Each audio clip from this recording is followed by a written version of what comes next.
මේ වීඩියෝ එක රෝස මල හදන්නේ කොහොමද කියලා අහපු අයට අද ඔන්න මේ පයිප් ක්ලීනර් මිටියෙන්ම රෝස මල් හදන්නයි යන්නේ.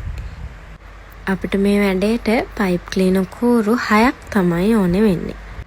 ඒ ටික දෙකට නවලා එහෙට මෙහෙට වෙන්නේ නැති වෙන්න එක කූරකින් තදට බැඳ ගන්නවා මුලින්ම.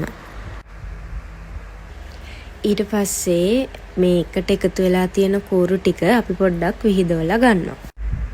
ඊළඟට අපි මේ දිග අරගත්ත කූරු ටික අර මැද ෆික්ස් වෙලා තියෙන පොයින්ට් එකට එකතු වෙන විදිහට කෙළවරේ ඉඳන් පෙති 12ම රෝල් කර ගන්නවා.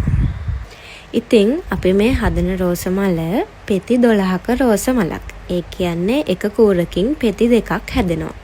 මේ පෙති 12 අපි හදන්නේ ලේයර්ස් 3ක් විදිහට. යටම ලේයර් එකට පෙති 5යි, මැද ලේයර් එකට පෙති 4යි, උඩම ලේයර් එකට පෙති 3ක් විදිහට. ඒ විදිහට හදාගත්ත පෙති ටික ලස්සනට arrange කරාට පස්සේ මෙන්න මේ වගේ final output එකක් තමයි අපිට හම්බෙන්නේ.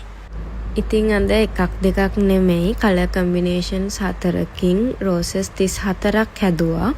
මෙතනින් 32ක්ම Teachers Day orders single rose wrap එක හදන්න. අනිත් දෙක wall hangers දෙක